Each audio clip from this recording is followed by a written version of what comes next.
Hello guys, मेरा नाम है नमन और आज एक बार फिर आप लोगों के साथ एक टॉपिक डिस्कस करने के लिए मैं यहाँ पर आया हूँ। So let's get started.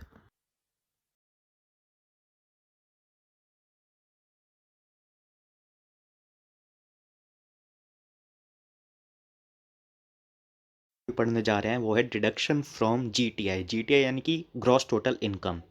तो जब भी हमें टैक्स देना होता है गवर्नमेंट को तो हमें कुछ डिडक्शन भी मिलती है। जो हमें डिडक्शन मिलती है 80C से 80U के बीच में। तो आज हम वही डिडक्शन देखने वाले हैं कि हम टैक्स देने से कैसे बच सकते हैं, कैसे हमें डिडक्शन मिल सकती है। ये मेरे हैंड रिटन नोट्स हैं, इनका पीडीएफ भी आपको अवेलेबल होगा। तो सबसे पहले जो हमारी डिडक्शन आती है वो आती है सेक्शन 80C की। वो है deduction in respect of investment. Investment किस चीज़ में वो भी हम देखेंगे। अब देखिए किस किस को ये अवेलेबल है। तो आपको बता दूं कि ये इंडिविजुअल को अवेलेबल है और एच को अवेलेबल है। अब यहाँ पे फ़र्क नहीं पड़ता कि जो इंडिविजुअल और एच है वो रेजिडेंशियल है या फिर नॉन रेजिडेंशियल है, दोनों के लिए है। लेकिन यहाँ पे एक जो पॉइंट है वो कि जो मैक्सिमम लिमिट है ना वो हमारी 1,50,000 की है। यानी कि हम जो मैक्सिमम डिडक्शन अवेल कर सकते हैं वो है 1,50,000 का। तो जो यहाँ पे हमने कहा था deduction in respect of investment, वो कौन कौन सी इन्वेस्टमेंट है ये देखते हैं। पहली है investment in bonds of NABARD. यानी कि अगर आप नाबार्ड के बॉन्ड्स खरीदते हैं तब आपको उसकी डिडक्शन मिलेगी। Amount paid in senior citizen saving scheme, employees contribution to statutory provident fund or recognised provident fund, investment in NSS. मतलब अगर आप इन सब चीज़ में इन्वेस्ट कर रहे हो तो जो आप इन्वेस्ट कर रहे हो वो आपका डिडक्ट हो जाएगा टैक्स से। लेकिन कहाँ तक का? 1.5 लाख का। और भी आगे इसमें पॉइंट से देखते हैं। इन्वेस्टमेंट इन सुकन्या समृद्धि स्कीम, अगर आप इसमें इन्वेस्ट करते हो तो भी वो आपका जो है डिडक्ट हो जाएगा। प्रिंसिपल और इंटरेस्ट दोनों इसमें डिडक्शन मानी जाएंगी। प्रिंसिपल और इंटरेस्ट दोनों की दोनों ही इसमें जो है डिडक्शन मानी जाएगी। फिर आता है हमारा payment to tuition fees. Payment to tuition fees यानी कि पहले तो देख लो कि किस कौन सी ट्यूशन फीस। तो कह रहा है जो payable at first time for admission, जब एडमिशन कराने के लिए जो फर्स्ट टाइम हमें जो फीस देनी पड़ती है उसकी बात हो रही है। और जो एजुकेशन है वो फुल टाइम होना चाहिए। और payable to school university college which is situated in India only. मतलब अगर बाहर की यूनिवर्सिटी से कर रहे हैं तभी आपको अलाउड नहीं होएगा। फिर कह रहा है जो फीस है of 2 children of an individual is allowed, सिर्फ 2 बच्चों के लिए अलाउड है। अगर आप इसमें पेमेंट करते हो तो वो भी आपकी डिडक्ट हो जाएगी सेक्शन 80C के अंदर। लेकिन वही है कि मैक्सिमम 1.5 लाख। और फिर अगला पॉइंट है नेशनल सेविंग सर्टिफिकेट।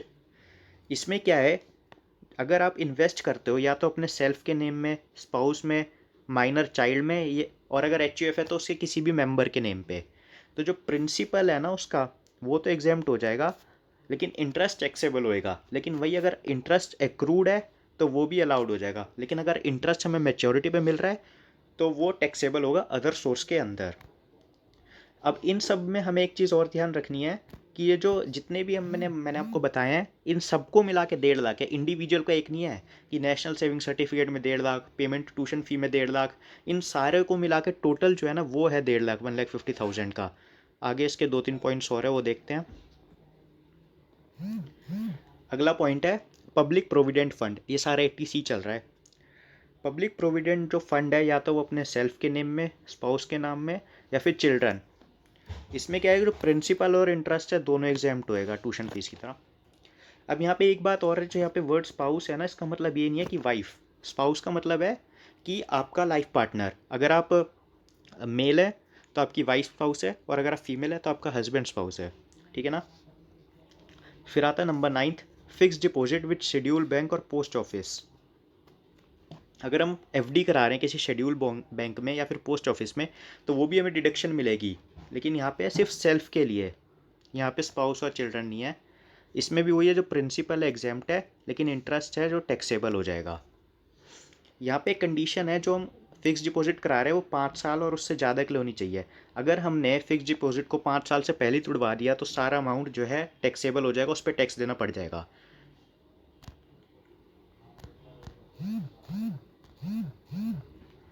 और अगर फिर हम आगे बात करें इसकी, इसमें 2 पॉइंट और है। एक आता है लाइफ इंश्योरेंस प्रीमियम, बहुत इंपॉर्टेंट है। लाइफ इंश्योरेंस प्रीमियम सेल्फ का, स्पाउस का, चिल्ड्रन का, या फिर एच है तो किसी भी एक मेंबर का। मैंने बताया था ना कि स्टार्टिंग में इंडिविजुअल और एच को मिलता है। तो ये वही पॉइंट्स हैं। उसके बाद कितनी डिडक्शन मिलेगी लाइफ इंश्योरेंस प्रीमियम की, तो इसमें दो केस हैं। केस ए है कि insured person doesn't suffer from any disability, यानी कि जो जो पर्सन इंश्योर्ड हुआ है वो किसी भी डिसेबिलिटी में नहीं है। तो उसमें जो हमें मैक्सिमम लिमिट्स हैं वो हैं, अगर पॉलिसी हमने 1 अप्रैल 2012 से पहले ली है तो 20% ऑफ सम एश्योर्ड अलाउड है, और अगर उसके बाद लिया है तो 10% ऑफ सम एश्योर्ड हमें अलाउड है। वहीं केस भी ये है, insured person suffer from disability specified under section 80U, यानी जो इंश्योर्ड पर्सन है उसे कोई डिसेबिलिटी है जो 80U के अंडर है, तो उसमें कितना अमाउंट हमें डिडक्ट होगा। तो इसमें है कि अगर पॉलिसी हमने 1 अप्रैल 2013 से पहले ली है तो 20% ऑफ सम एश्योर्ड, और अगर उसके बाद ली है तो 15% ऑफ सम एश्योर्ड। जो इसमें लास्ट पॉइंट आता है वो आता है repayment of principal amount of house loans, यानी कि अगर आपने अपने हाउस के लिए कोई लोन लिया है उसके परचेज के लिए या कंस्ट्रक्शन के लिए, तो जो उसका प्रिंसिपल अमाउंट है ना, प्रिंसिपल अमाउंट की यहाँ पे मैं बात हो रही है, जो उसका प्रिंसिपल अमाउंट है, अगर जब आप वो रिपेड करते हो तो वो हमें डिडक्शन अलाउड होगा, लेकिन मैक्सिमम 1.5 लाख। यहाँ पे एक बात है कि प्रिंसिपल अमाउंट है, इंटरेस्ट नहीं है। इंटरेस्ट आपको याद होगा सेक्शन 24 सब सेक्शन ए की स्टैट्यूटरी डिडक्शन में 30% का मैं पहले ही जो उसमें मिल जाता था 24B में। उसके बाद अगला जो हमारी डिडक्शन है वो है 80CCC। ये वाला जो नोट है ये मैंने एक ICI के स्टडी मटेरियल से लिया है, वहाँ से आप इसे देख सकते हैं। तो 80CCC जो है वो सबसे पहले तो मिलती है इंडिविजुअल को। यहाँ पे भी सेम पॉइंट है, इंडिविजुअल चाहे हमारा जो RO NO या फिर नॉन रेजिडेंट हो, तीनों ही हमें इसमें माने जाएंगे। अभी किस चीज़ पे है तो बताता है contribution to certain pension fund, any amount paid or deposit to keep in force a contract for any annuity plan. यहाँ पे ये वर्ड इंपॉर्टेंट है, एन्युटी प्लान के लिए ये, या तो LIC से या फिर कोई भी अदर इंश्योरेंस से। और इसमें भी ये जो मैक्सिमम लिमिट है ना वो है 1,50,000 की। तो ये था हमारा 80CCC। यहाँ पे एक जो हमारी डिडक्शन होती है ना, एक पॉइंट होता है कि 80CCC प्लस 80C जो हमने अभी पहले पढ़ा प्लस 80CCD, ये टोटल मिला के भी हमारा जो है ना 1,50,000 ही होना चाहिए, तीनों मिला के। ये एक इम्पोर्टेंट पॉइंट था। अगले पे हम चलते हैं। एक इम्पोर्टेंट आया है 80D। 80D जो है वो हमें डिडक्शन देता है इन respect of medical insurance premium. Medical insurance premium में जब हम देते हैं ना तो उसके डिडक्ट में मिलता है, किस किस को मिलता है, ये इंडिविजुअल को, HUF को, इंडिविजुअल में सेल्फ को, स्पाउस को, पेरेंट्स को और डिपेंडेंट चिल्ड्रन को। यहाँ पे देखना डिपेंडेंट चिल्ड्रन है, अगर इंडिपेंडेंट चिल्ड्रन है तो वो यहाँ नहीं है, और HUF में मेंबर को। ठीक है,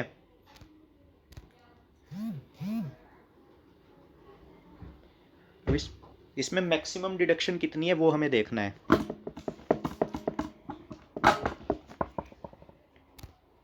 मैक्सिमम डिडक्शन जो है जो सेल्फ, स्पाउस और डिपेंडेंट चिल्ड्रन के लिए वो है 25,000, लेकिन if none of the person is senior citizen, यानी कि अगर कोई भी इनमें से पर्सन या तो वो खुद या उसका स्पाउस या डिपेंडेंट चिल्ड्रन 60 ईयर्स से कम है तो 25,000, और 60 ईयर्स से ज़्यादा है तो 50,000।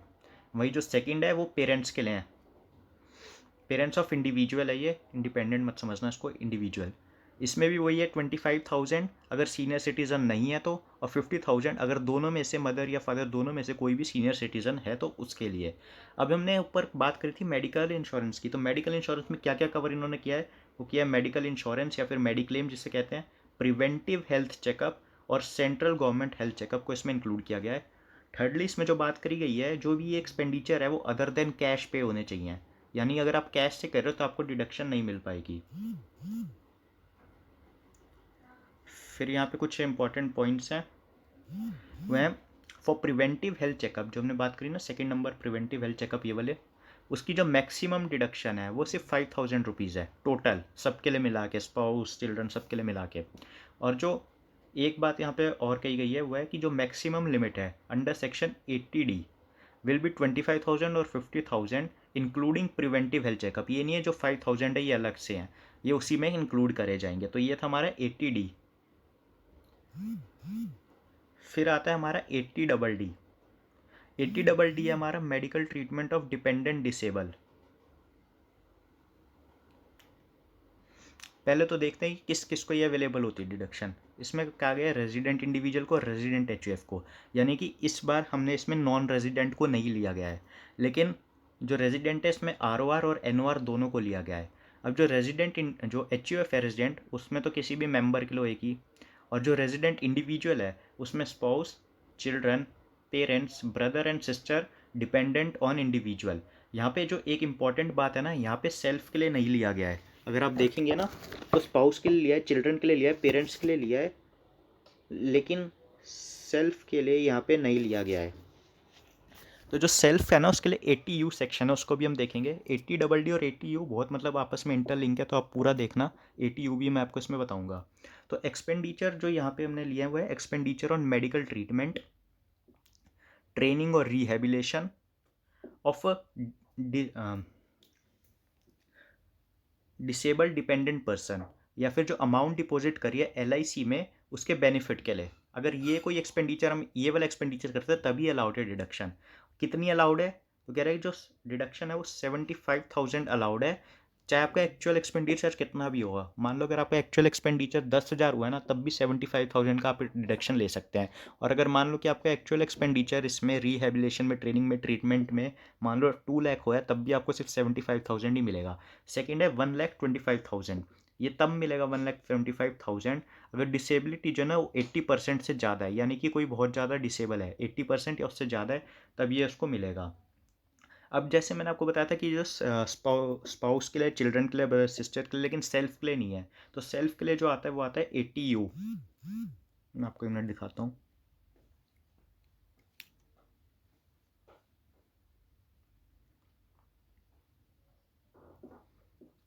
ये हमारा 80U। इसमें रेजिडेंट इंडिविजुअल कहा था ना, रेजिडेंट के लिए ये इंडिविजुअल सफरिंग फ्रॉम डिसेबिलिटी, उसमें तो जो था ना इंडिविजुअल अपने किसी मतलब फैमिली के लिए उस पर एक्सपेंस कर रहा था। इसमें कि अगर वो अपने खुद, वो डिसेबल है और खुद पे एक्सपेंस कर रहा है, तो उसमें भी सेम है 75,000 और 1,25,000 अगर वो 80% से ज़्यादा डिसेबल है तो। अब यहाँ पे कुछ कंडीशंस आती है 80D और 80U की, कुछ सेम कंडीशंस है, वो देखते हैं।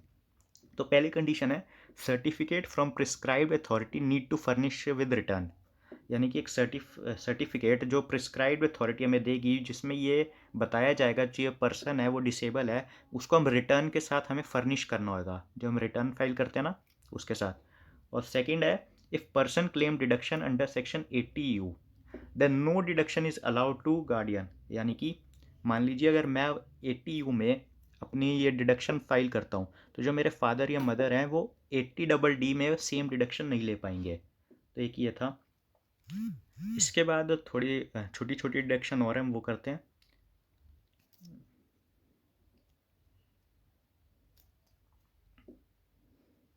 यहाँ पे आता है 80DD की, ये मिलती है रेजिडेंट इंडिविजुअल और रेजिडेंट एचयूएफ को।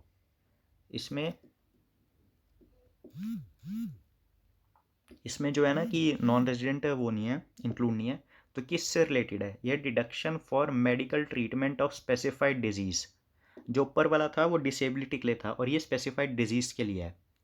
तो इसमें क्या है, दो इसमें हमें बताया जो इंडिविजुअल है वो खुद के लिए, डिपेंडेंट स्पाउस के लिए, children, parents, brother, sister, Holi और मेनली डिपेंडेंट ऑन इंडिविजुअल, और एचयूएफ अपने मेंबर के लिए ले सकती है। अब कितना हमें अलाउड होगा वो देखते हैं।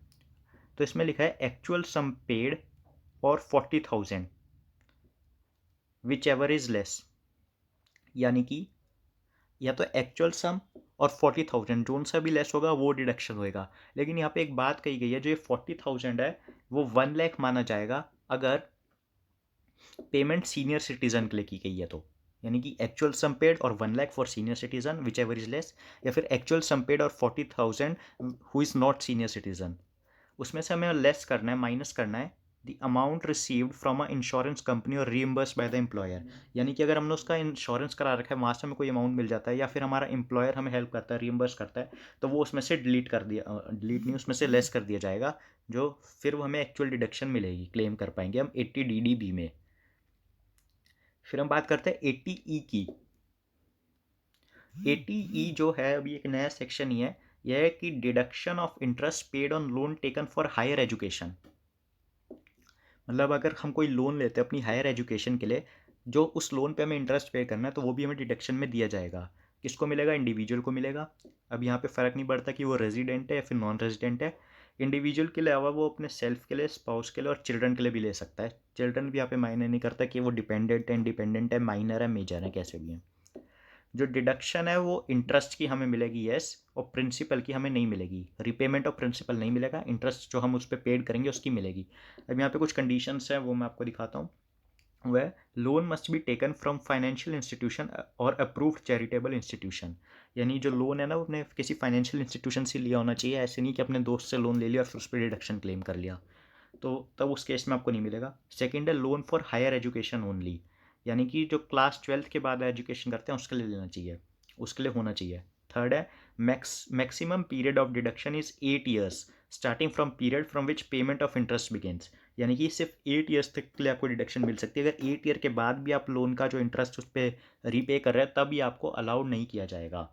तो ये था 80, छोटा सेक्शन था और इम्पोर्टेंट था। अब हम बात करेंगे 80EE की। ये नया सेक्शन है, सॉरी पहले वाला नहीं था, वो मिसरीड हो गया था मुझसे। तो जो 80EE है वो है deduction in respect of interest on loan taken from residential house property. यहाँ पे एक जो वर्ड इंपॉर्टेंट है वो है रेजिडेंशियल हाउस प्रॉपर्टी। यानी कि अगर हमने कोई लोन लिया है रेजिडेंशियल हाउस प्रॉपर्टी के लिए, तो उस पर क्या डिडक्शन है? तो सबसे पहले deduction is available to individual है, इंडिविजुअल, रेजिडेंट या नॉन रेजिडेंट कोई भी हो सकता है। फिर deduction is available in respect of interest paid by the assessee on loan. ठीक है, लोन जो हमने लिया ना उसके इंटरेस्ट पे हमें अलाउड है। Interest paid is available as deduction, लेकिन जो मैक्सिमम है वो है 50,000 का।